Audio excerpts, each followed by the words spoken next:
right, AM 640. We're live everywhere on the iHeartRadio app, and we're continuing our coverage of what's going on in Southern California. It's more than the fires. It's about the recovery at this point for many people, and that's going to take many varied and different forms depending on your circumstance.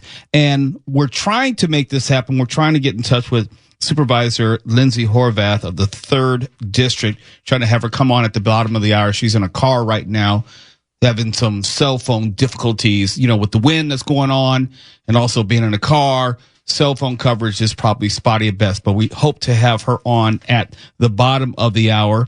Chris Woolsey, you remember him from Chicken Soup for the Soul Entertainment. He's back on the show. He's going to join us in studio tonight. He has a new gig. He has new titles to tell us about, and we want to catch up with him and see what's going on with him.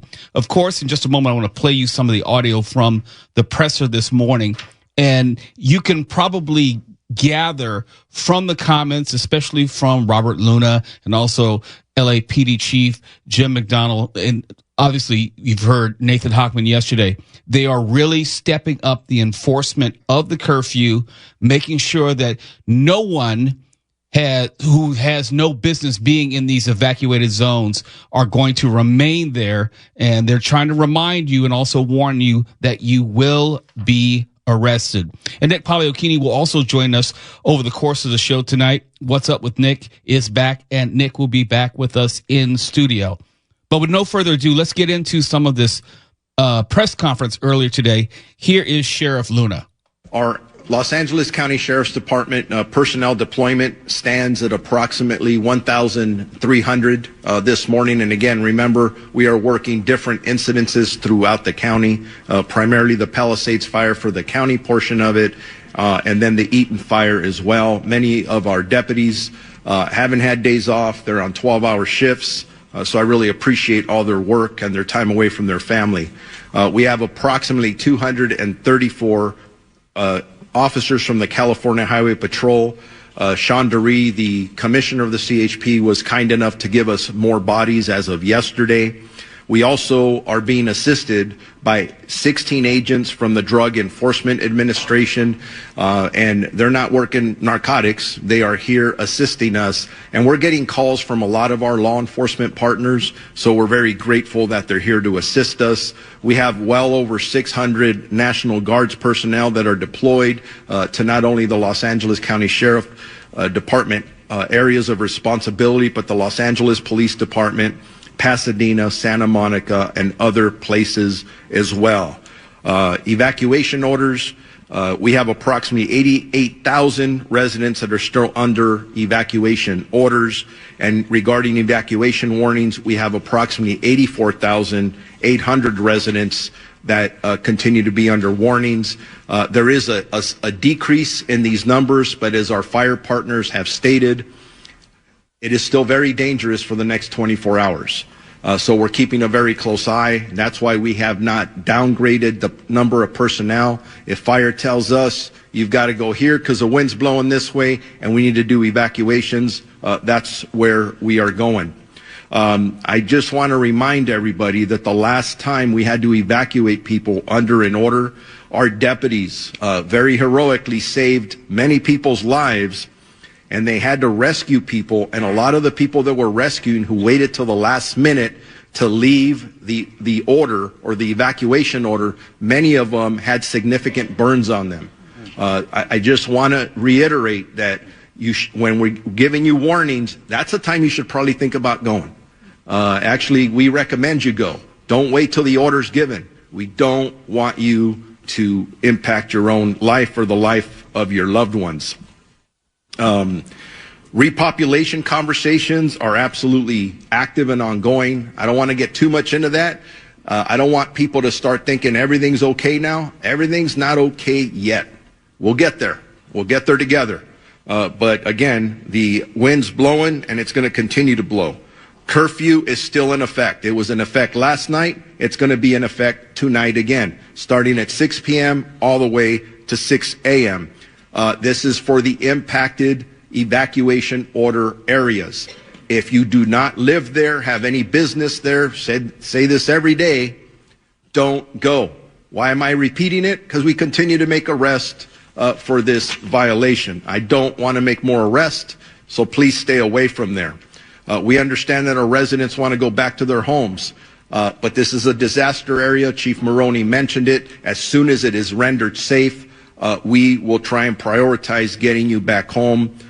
We understand that is important. Regarding arrest, we had a few more arrests overnight. Our total, when I give totals, this is for the LA County Sheriff's Department area only. It doesn't count LAPD, Pasadena, and other agencies. We are up to 39. That's 33 in the Eaton Fire area and 6 in the Palisades area. Eaton, we have 9 curfew arrests and 2 for drone incidences. Please do not fly drones in these impacted areas. And 11 were for burglary in that Eaton area. For Palisades, we have 6 arrests, 3 for curfew, and 3 for burglary. Last night's total arrest, 1 arrest for curfew violation and carrying a loaded weapon. Again, I'm repeating this, and it keeps on happening.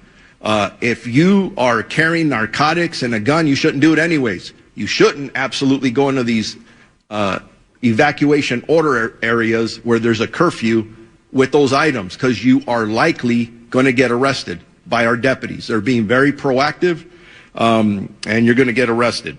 Blue collar versus white collar crimes. You've heard it over and over. We're not just looking for burglars and looters committing crimes on the street, but we're also focused on anybody who's involved in any kind of scam. Whether you're asking for donations for pets or whatever you think you're doing to make money off of the poor people who've been involved, we're telling you, don't do it. If you think you're a victim of this, notify us immediately. Moving on, search and rescue operations. Based on our grid searches, this is information that when we concluded last night with our search and rescue teams, we have searched approximately 3,654 properties in the Altadena area thus far. Yesterday, we searched 1,800 properties in Eaton. And we also have been working with teams that are coming in to work on the Palisades to begin searching for remains as well. So this operation continues. It's active, not easy work. And the good news was that no other remains were found yesterday. Hopefully that happens again today. We don't want the death toll to continue to go up. So the death toll stands at 21 for the sheriff's areas. Does not include LAPD or Pasadena. That is a total of 16 in Eaton and 5 in the Palisades. We are actively working 24 missing person cases. 18 in the Eaton area, 6 in the Malibu area, all adults. As I conclude, to get any updated information, lacounty.gov for emergencies. That is updating on evacuation orders, evacuation warnings, road closures, and for all of our community members who desperately want to get back into their houses, as we back off of orders into warnings, look at that website. That'll give you the most updated information. And donations, Emergency Network Los Angeles. I continue to be absolutely amazed with our community. All the positives, they want to donate, they want to help. That's where you go. We'll have more from the press conference earlier today. And also we'll tell you about 4 lawsuits already, which have been filed against Southern California Edison over the Eaton fire. Now we're moving to a different stage of all this. Now it's about assessment of blame. Now it's about who is responsible. And we'll get into that in just a moment. You're listening to Later with Mo Kelly on demand from KFI AM 640. But I wanted to remind you, we had a very thorough conversation last night with Cynthia Mitchell Hurd, who is president and CEO at the Los Angeles Urban League. And all this week, it's just Tuesday, but it's running all this week through Friday, 9 a.m. to 9 p.m., Los Angeles Urban League in partnership with New Revelation Church. They're presently hosting a week-long help center to provide relief for the victims of the Eaton fire in Altadena. They have all sorts of supplies, blankets, water, hygiene products, and more. and it's taking place at New Revelation Baptist Church, which is 855 North Orange Grove Boulevard in Pasadena. You may be in your car right now. You may be in the area. It's not too late. You can get there tonight before 9 p.m. Again, it's at New Revelation Baptist Church, which is 855 North Orange Grove Boulevard in Pasadena. And also want to let you know something else, which is kind of running parallel to it. 4 new lawsuits have been filed against SCE, Southern California Edison, over that very same Eaton fire. And they were filed, interestingly enough, yesterday, and they accused Southern California Edison of sparking the fire. And lawyers for the homeowners in the Altadena area announced the suits late yesterday, saying their clients either had to evacuate their houses or lost their homes entirely in the fire. And each of the suits blames Southern California Edison because the fire started under a Southern California Edison transmission tower. An official cause has not yet been determined, but from what I've seen, there may be some video evidence to corroborate that. Quote, we believe that the Eaton fire was ignited because of SCE's failure to de-energize its overhead wires, which traverse Eaton Canyon. That's according to attorney Richard Bridgeford, who is representing one of the homeowners. And there were 2 other suits filed as well, one representing a FedEx worker who lost their Altadena home, and a second representing multiple Altadena homeowners, and their claims are very similar. I suspect at some point, if these actually get to court, they'll be just blended together in a massive class action lawsuit, as we've seen with like PG&E and other companies. Similar circumstances. But, you know, we are in a new phase now as we move through this. It's not just about those who are being evacuated, those who have lost their homes. And I'm not trying to minimize it or diminish it, because people are still under threat of losing their homes. I'm saying that now the next step has begun as far as people trying to restore their lives. And that's going to take many forms along the way. Let's get back to the press conference earlier today, and this is LAFD chief for the city, Crowley. Mayor Bass and I recently conducted an aerial survey of the impacted areas. Our focus was on evaluating the size, the scope, and the complexity of these fires to gain a full understanding of its total impact on our communities.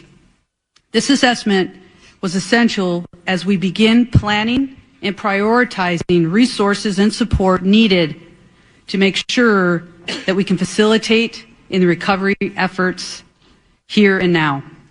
Our goal is to address both the immediate challenges and the long-term needs of those infected by these devastating events.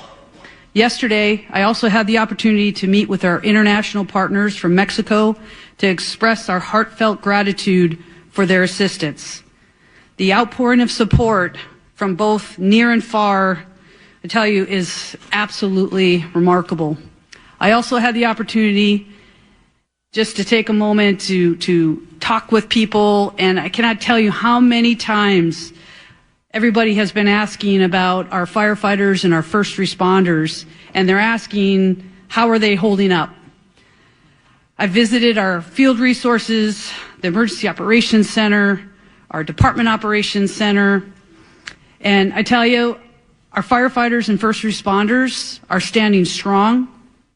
They hold their heads up high, and they will continue to work hard for you. Thank you for your care and concern, and I tell you, our thoughts and prayers holistically are with everybody that has been impacted by these fires. I will now provide just a brief update on the Palisades fire. This fire is now at 23,713 acres with 17% containment, with 5,200 personnel that are assigned to the incident. Firefighters will continue to work tirelessly throughout the day to increase containment lines, prevent further spread, and address any flare-ups. The Hearst fire, 799 acres at 97% contained. Now, to all of those who have lost so much and to those who still have not returned to your homes, know that everybody involved in this incident in the Los Angeles region is focused on you. I want to express my heartfelt gratitude to the community that has given so much back to those impacted as well as to our LAFD. And thank you to the LAFD Foundation that provides vital equipment and funds critical. They fund critical programs, tools, and equipment to help the LAFD save lives and protect property. You heard Chief Maroney say it already, but I think it's very, very important that I reiterate these points. Life-threatening and destructive and widespread winds are already here. For this significant wind event, we are taking an aggressive lean-forward posture, and the LAFD has staffed all available resources, strategically placing fire patrols and engines in the unimpacted high fire risk areas in the city. We are carefully managing our operations to ensure that we can quickly respond to any new fires, in addition to the increased call volume across the city of Los Angeles. I urge, and everybody here urges you to remain alert as danger has not yet passed. Please follow all evacuation warnings and orders without delay and prioritize your safety. We just got off the phone with Supervisor Lindsey Horvath, so we were able to get her to drive, hopefully in a better signal area. So when we come back, we will have LA County Board of Supervisor representing District 3, Lindsey Horvath, to join us and give us the latest, not only what's happening on the ground, but also what's happening on a municipal level as far as what's happening with the LA County Board of Supervisors. That's next. I'm Mo Kelly, KFI AM 640. We're live everywhere on the iHeartRadio app. You're listening to Later with Mo Kelly on demand from KFI AM 640. Mo Kelly here as we continue our coverage of the fires all across Southern California. And joining me now is a regular guest on the show, Supervisor Lindsey Horvath, who's the supervisor for the 3rd District in LA County. Supervisor Horvath, thank you for coming back on this evening. Thank you for having me. Let me just get out of the way, because it seems like, unfortunately, a new fire, a new emergency every single day. And even though we may be getting our arms around some of these fires, it seems like a new one pops up, or we're having an issue with crime. How would you assess where we are right now? So I know that people are tired, our spirits are weary, but we will not break. The people who are on the front lines of this fire are nothing short of extraordinary. I can assure you, we have the best, brightest, finest, strongest team, most sophisticated response to these fires that you could ask for. We have people who are relentless in their commitment to ensuring that we keep people safe and do all that we can to protect our community and our property. And I know that their families are also supporting them, and we want to see them come home safe. So we've got their backs in this moment, which is why we're encouraging everyone to adhere to the evacuation orders. The sooner we get people out of these areas while they're fighting the fires, the better chance they have to focus on the fire and not worrying about protecting your safety. I know that there are overlapping agencies which are handling this situation, from LA Fire Department City to LA County Fire Department. You have Mayor Bass, who's been highly criticized for what she has or has not done. And you have the LA County Board of Supervisors working with the larger county. For those who don't understand some of these differences, what is it that Mayor Bass has to do relative to what you and other Board of Supervisors need to do in this emergency? So some of it is geographic. In the areas where LA City responds, LA City Fire, LA City, LA Police Department. So in the Palisades area, that's part of the incorporated city of Los Angeles, those entities respond for some of those emergency calls. LADWP is the utility lead for electricity, for water supply. In the county areas, both unincorporated areas like Sunset Mesa and Topanga, as well as some of the smaller incorporated cities like Malibu, Agora Hills, these areas rely on county fire, county sheriff. They also rely, in many cases, on county public works for water supply. They work with Southern California Edison for the electricity, or with Clean Power Alliance, which is the new CCA. And so we work with different entities on the county side on some of these efforts. Now, there's overlap in that the county is also the social safety net for the entire region. So things like supportive services, mental health, Department of Public Health Services, people needing new refilled prescriptions, the registrar recorder for some of those critical documents. All of that is county service, and that is provided to people all throughout Los Angeles County. And of course, every resident of the city of Los Angeles is also a resident of the county of Los Angeles. So in my office, when people call and ask for something that's technically a municipal issue and a city should respond, we work with the city partners to make sure they get the help they need, because there's nothing more frustrating than calling and speaking to somebody and saying and hearing that's not what we do. We can't do that. We have to direct people to make sure they understand who's there to help.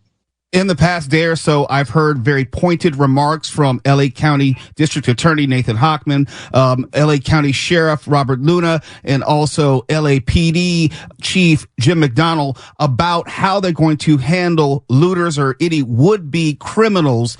My question is, are we seeing an actual uptick in crime, or we're just seeing law enforcement doing what it's always been doing?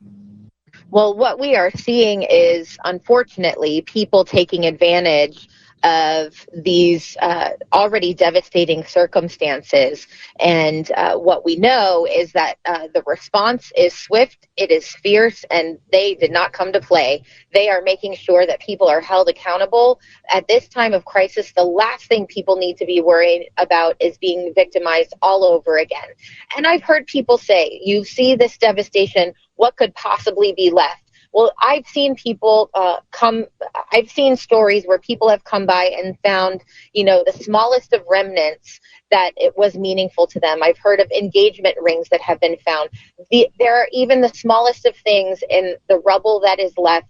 People have the right to come back and go through their belongings without anyone going through them and picking through them and trying to take advantage of this crisis. We also know that there are businesses and corporations that are trying to take advantage. We've heard of price gouging on rent. We've heard price gouging on services, and the Attorney General and the District Attorney are having none of that either. So everybody who is impacted by this crisis, we are working to protect them from being further disadvantaged and further preyed upon, and we are here to help you.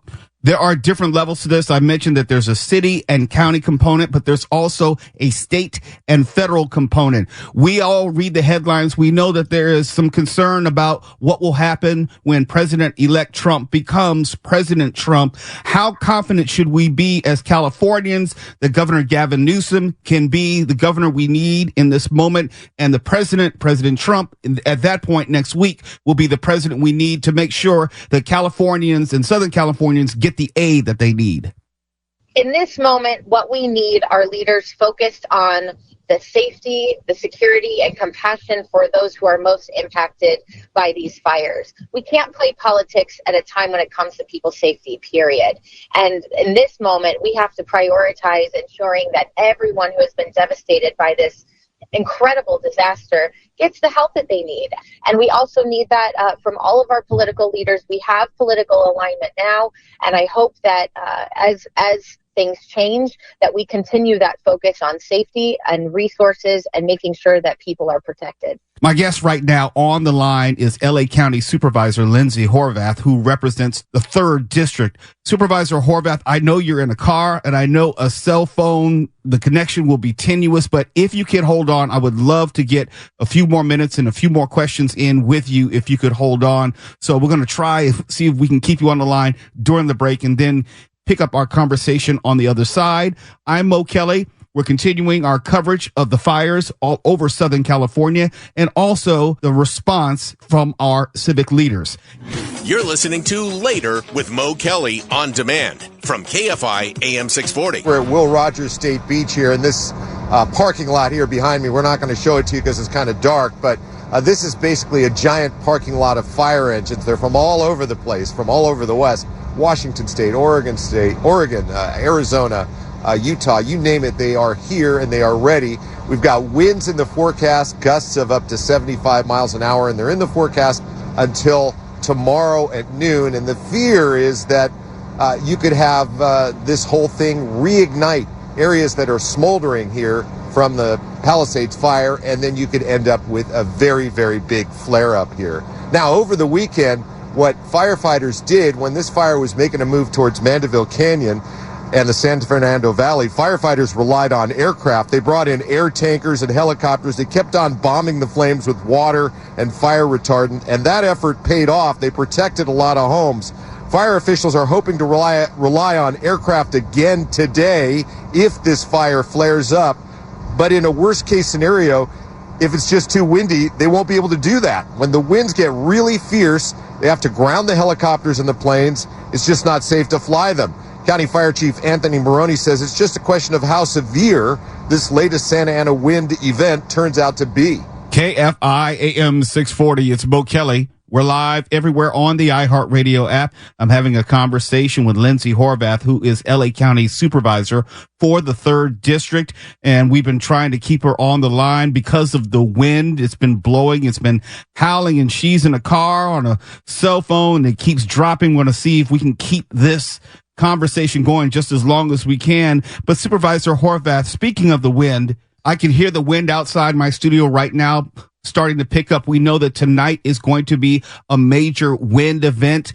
You've probably told people already, but let's tell them again what they should remember, what they need to do, be it masking up or making sure that their residence, if it's still standing, is ready for this.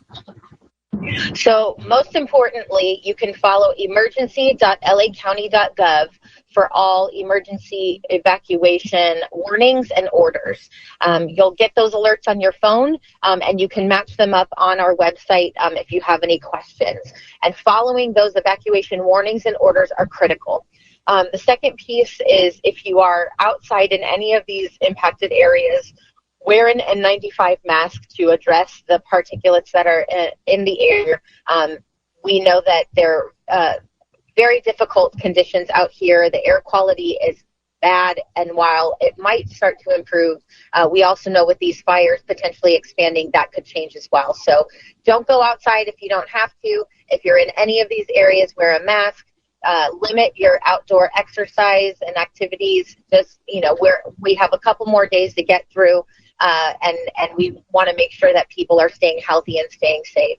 If you're just tuning in, my guest right now is Lindsey Horvath, who's LA County Supervisor for the 3rd District. Supervisor Horvath, I just have a couple more questions before I let you go. Let's talk about some of the good news. I have seen an outpouring of support from the community, Californians helping Californians, something I've never seen before. And that's just my limited view. You are there on the ground. What have you noticed? Well, what I have seen is an outpouring of support, even from people who have been impacted. I've received phone calls from people who have lost everything, who have said, we're here to help, support, and be lines of communication to our neighborhood. We know people have a lot of questions, and we want to help get the answers. It has been extraordinary. The outpouring of, support for our frontline workers, food being delivered to fire departments and to the command posts, so much so that we've had to reroute all of those donations because there was so much coming in. If we're going to get through this, we need to focus on the charity that people are bringing forward, the compassion, the community that is coming forward to support people in this difficult time. And I believe that we have the capacity to do that. And I think it's critical to our rebuild effort. Supervisor Horvath, just a little bit of levity.